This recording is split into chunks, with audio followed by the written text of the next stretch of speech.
അസ്സലാമു അലൈക്കും വറഹ്മത്തുള്ളാഹി തആല വബറകാതുഹു. അൽഹംദുലില്ലാഹ് വസ്സലാത്തു വസ്സലാമു അലാ അഷ്റഫിൽ മഖ്ലൂഖീൻ വഅലാ ആലിഹി വസഹ്ബിഹി അജ്മഈൻ അമ്മാ ബഅദ്. എല്ലാവർക്കും സിനുസ് വ്ളോഗിലേക്ക് സ്വാഗതം. ഇന്നത്തെ വീഡിയോ എന്ന് വെച്ചാൽ ഒരു ഹദീസാണ്. അപ്പോൾ നമുക്ക് വീഡിയോയിലേക്ക് കടക്കാം. ബിസ്മില്ലാഹിർ റഹ്മാനിർ റഹീം.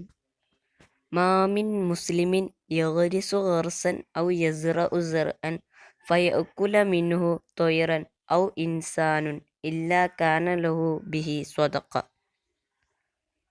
ഈ ഹദീസിൽ പറയുന്നത്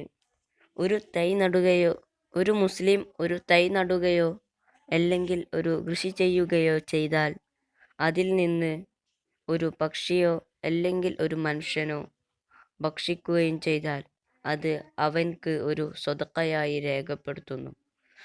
എന്ന് വെച്ചാൽ ഒരു മനുഷ്യൻ കൃഷി ചെയ്തു, അവിടെ വന്ന് ഒരു പക്ഷി ഭക്ഷിച്ചാൽ അത് ആ ഭക്ഷിച്ച ആൾക്ക് സ്വതക്കയായി രേഖപ്പെടുത്തും.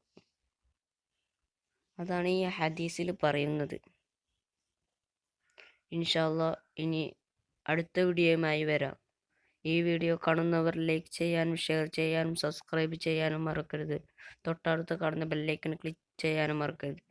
അപ്പോൾ ഇൻഷാ അല്ലാഹ് ഇനി അടുത്ത വീഡിയോയുമായി വരാം. അസ്സലാമു അലൈക്കും വറഹ്മത്തുള്ളാഹി തആല വബറകാതുഹു.